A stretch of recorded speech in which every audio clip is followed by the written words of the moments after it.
Coming up next, a push to help the homeless in Center County. We want to have people that could help them and have means of helping them, that they could find jobs and be able to go out and sustain themselves afterwards. Plus, the new politically divisive issue in a growing number of states, transgender rights laws. And in a world where you can't be who you are, why would you want to live in it? And that deadly explosion at a Pennsylvania chocolate factory leads to a lawsuit and a new allegation. The Center County Report starts now.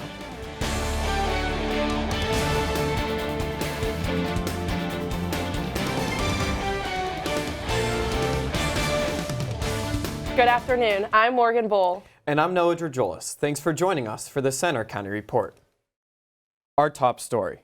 Penn State has released the results of its new university-wide, once every 3 years survey on sexual misconduct. Among the findings, at University Park, nearly 20% of undergraduates reported being the victim of at least one sexual assault or attempted assault. That's a slight increase from the last survey in 2018. And 30% of women said they experienced at least one stalking behavior. More than 7,000 students across the university took the survey. Penn State says it'll use the data as part of its efforts to prevent and address sexual violence. Across the country, the safety and rights of transgender people have become a hot-button issue as more states pass new legislation. Reporter Hannah Markovich is in our studio with a closer look at the new laws and reaction to them. Hannah? Morgan, this has turned into a divisive political issue across the country. Just last week, Republican governors in Indiana and Idaho signed bills that restrict transgender health care for minors, and more states are considering similar proposals. This week, Indiana and Idaho joined 13 other states with legislation banning transgender youth from receiving gender-affirming care under the age of 18. That doesn't sit well with Ava Hoffman. Honestly, it's terrifying to watch people, like leaders of our nation and political figures, vote against, kind of my right to exist as the person that I want to be. Indiana Governor Eric Holcomb signed a law that prohibits children from accessing medication or surgeries that aid in transition. The law overrides the approval of parents and advice of doctors. 2 women from North Carolina have different opinions on the transgender laws in place. There's this whole false narrative that trans kids just walk in and can start taking hormones or get surgery. We believe kids ought to be given a chance to resolve their confusion about their sex. Supporters of the legislation say the banned care is irreversible or can have side effects. They argue that only an adult and not a minor's parent can consent to the treatments. Hoffman says they're fearful of the potential impacts around the country. And in a world where you can't be who you are, why would you want to live in it? At least 13 states have laws banning transgender care for minors, and more than a dozen other states are considering bills. Pennsylvania is not one of them. The Indiana law takes effect July 1st, but the ACLU has filed a lawsuit trying to stop it. The lawsuit argues the ban violates the U.S. Constitution's equal protection guarantees, as well as federal laws on essential medical services. Thanks, Hannah. As we head toward a key election year, the campaigns in Pennsylvania are becoming more clear. U.S. Senator Bob Casey announced this week he'll run for a 4th term in office. He was first elected in 2007 after serving as the state's treasurer for 2 years. Casey just turned 63 and is the longest-serving Democratic senator in Pennsylvania history. Experts say Republican David McCormick is the most likely to challenge Casey. A deadly explosion in eastern Pennsylvania has already led to a lawsuit by one of the victims' families. The blast killed 7 people last month at the family-owned R.M. Palmer Chocolate Candy Company in West Reading. Now, a victim's family has filed a lawsuit claiming the company ignored complaints from workers who said they smelled gas before the explosion and did nothing. The company told the Reading Eagle newspaper it can't comment on the lawsuit or the investigation. A change is coming to Mount Nittany Medical Center. Most visitors and patients will not have to wear a mask there anymore. Only people who are symptomatic or positive for COVID will need to wear them. The change comes 3 years after the health system made masks mandatory. Meantime, the College Township Council has approved a major expansion for the Mount Nittany Medical Center. This expansion will include the development for a 300,000 square foot 10-story patient tower, parking deck, and 2-story central energy plant at the hospital. The project, first introduced in 2021, will cost about $350 million. Construction is scheduled to begin this summer and should be completed in 2026. This week, a $2 million project to resurface parts of 8 state highway routes in Centre County began. The work is aimed at fixing up about 23 miles of roads. PennDOT expects the project to be completed by the end of June. The construction list includes parts of routes 26 and 45 in Ferguson Township, Route 350 in Phillipsburg, Route 4004 in Union and Boggs Township, and Route 4007 in Boggs Township. Homelessness is a serious issue across Pennsylvania, and Centre County is no exception. But new help is on the way. Natalie Calzatoni shows you what's happening in Bellefonte. Over the past couple of years, there's been a surge in homelessness around Centre County. In response, the Board of Commissioners has applied for an emergency solutions grant, and a shelter in State College is being forced to renovate. We're eventually going to be capped with the amount of people that you can help, whether it's space, occupancy levels, like everything like that plays a factor into it. While this is a countywide issue, the borough of Bellefonte currently has no programs or shelters in place to help the homeless. Trinity United Methodist Church here behind me is hoping to change that. So we've realized that there is a need in the Bellefonte community for help for the homeless in terms of being able to provide lodging and or some kind of shelter. The church helps the community in many ways, including weekly meal programs and food banks. Now it's raising money for a homeless program. So far, a charity race raised more than $5,000, and it's applied to become a nonprofit so it can receive grants. A lot of it is run by donations. I mean, the race was the first thing we actually did for fundraising, and this whole thing is wouldn't be possible if we didn't have the full support of our congregation and their generosity. While it may take a while for this program to be implemented, Trinity does what it can in the meantime to help. The pastor says they'd like the program to do more than just shelter people. We want to have people that could help them and have means of helping them, that they could find jobs and be able to go out and sustain themselves afterwards. In Bellefonte, I'm Natalie Calzatoni for the Centre County Report. You can help by donating or volunteering at housing services agencies in Centre County, including Out of the Cold, Center Safe, Center House, and the Housing Transitions Walk-In Center. A familiar face we talked with recently about the State College area roller derby has died. Rachel Gaddis passed away on April 1st in an off-road vehicle crash in Leidy Township in Clinton County. Gaddis, also known as Blackout Betty, was the president of the SCAR Roller Derby group. She was one of its founders in 2010 and served as the head coach since 2016. She talked with us in a February story. So I started when I was about 25, but we have people start when they're in their 40s. It's just wanting to try something new usually, prove something to yourself, or they've done skating in the past and they want to see what they can do with it in a contact sports setting. According to SCAR's Facebook page, Gaddis was a force, and roller derby was her biggest passion. We reached out to SCAR for comment, but we didn't hear back. Their next event is coming up at the end of this month. Still to come on the Centre County Report. Will this hot weather continue this weekend? We check the forecast coming up. Plus, a controversial organization is holding a new event at Penn State. And would you rappel off the top of Beaver Stadium? Now you have a chance to actually do that. We'll tell you about more after the break.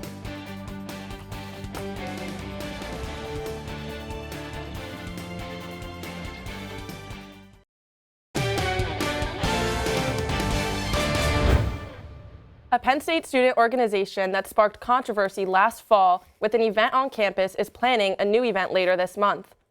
In October, Uncensored America brought the founder of the Proud Boys and right-wing internet personality Alex Stein to campus. But protesters showed up too. People were pepper sprayed, police moved in, and the event was canceled less than an hour before its scheduled start time over security concerns. A speaker and exact date for the new event aren't released yet, but Uncensored America teased on social media a big announcement coming soon. In a statement released by the university, President Neely Bendapudi said, quote, Our biggest priority is the safety of all involved. Our university personnel are working with law enforcement to create as safe an environment as possible. Uncensored America received more than $7,000 in funding from the University Park Allocation Committee for the upcoming event because it's a registered student organization. 4 years ago, more than 70 people took turns scaling down a 12-story building in State College for a charity fundraiser. Now, the event called Over the Edge is back, but this time at a much bigger building. Dugan Lloyd has the story. In the fall, Beaver Stadium serves as a mega hub for more than 100,000 college football fans. But this spring, it'll take on a new purpose. People will have the chance to rappel down the outside of the stadium for charity. The event is called Over the Edge, and it's a United Way fundraiser set for May 19th. It's intended to be all fun for those taking part, but for Susie Solo, there's a deeper reason. It's my big comeback, because when you're told you have a brain tumor, you kind of have to put things in perspective, and that became the most important thing, was my family and surviving. The Penn State academic advisor says Over the Edge is symbolic of her win against the tumor. And now that I'm going over the edge of Beaver Stadium, I feel like I've come full circle and I can get on with an exciting life again. Gary Perdue will also scale the stadium to celebrate a special occasion. When I read it and saw that it was happening on May the 19th, which is 2 days after my 85th birthday, I thought, well, that's serendipitous. I guess I should do that. The participants will descend from the logo on the south end of Beaver Stadium, where it'll be 110 feet from launch point to landing. To qualify for the event, United Way is taking the first 107 people to raise $1,500. The money will be funneled to 24 agencies around Centre County to promote health, financial stability, and education. Recent stats have said that 1 in 4 Centre County residents actually utilize a United Way service or program that are directed towards those areas. So you will really be strengthening our community in multiple ways. To overcome nerves heading into the event, Susie Solo is getting creative. I'm going to, on my forearms, write my friends that donated money, so that as I go over the edge, I can think about how much they've supported me through this whole journey, and I can either thank them or curse them as I'm going over the edge. In University Park, I'm Dugan Lloyd for the Centre County Report. This event has already raised close to $33,000 and registration is still open. If you are interested, you can head to ccunitedway.org/overtheedge.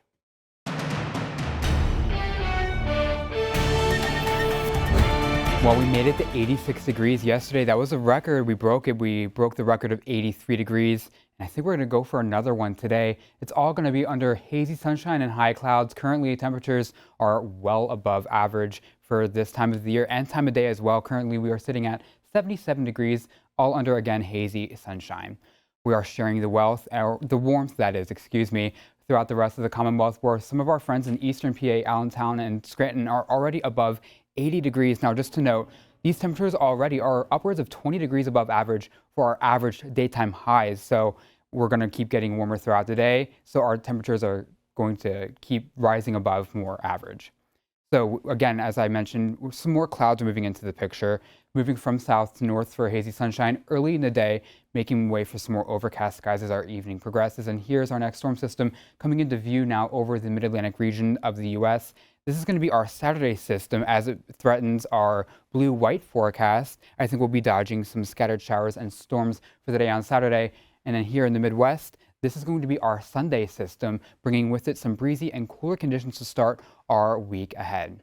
So as we plan out our evening tonight, as you head out from classes and head home from work, maybe head out on the town, you don't need the sunglasses or the umbrella because it's just going to be mainly cloudy skies tonight. But do note, it's still going to be very warm at around 7:30 this evening. Overnight, we see more in the way of clouds and a few shower threats, especially in the west and south portions of the state. But again, it's going to be a very mild overnight. And through the overnight hours, we could be dodging some showers for State College proper. And then through the day tomorrow, we could be threatened with some scattered showers and storms for blue and white kickoff itself and continuing the threat for rain throughout the evening hours tomorrow. So to recap your forecast today, it's going to be another record breaker, I think. Currently, our daytime high forecast is 85. This would break the current record sitting at 84 for today. Overnight, we'll keep it mild, we'll keep it muggy as well as the dew points begin to increase, and we'll bring in the threat for some showers overnight, keeping it overcast with a high near 58 degrees. For the day on Saturday, we'll start off with a few scattered showers, but mainly dry up until around noon. Then we bring the threat for showers and storms once again in time for blue and white kickoff with a high in the low to mid 70s. Then to round out our weekend, we're going to keep it mainly dry early in the day on Sunday, introducing those shower chances again for Sunday evening. But then that cold front smacks us heading into Monday as temperatures drop through the 50s and into the upper 40s for Tuesday, staying cloudy and cool, but then high pressure rebounds for our area Wednesday and Thursday, keeping us nice and toasty to round out our forecast period. Thanks, Kyle. I'm really glad the weather is beautiful today. Yeah, and I hope we don't have to dodge too many rain showers at the game. And with sports, here's Gabe. Coming up in sports, Bellefonte baseball is finally playing on its new look field. Also, Penn State's annual blue-white game returns tomorrow. We hear from Coach James Franklin and some players ahead of the popular spring event.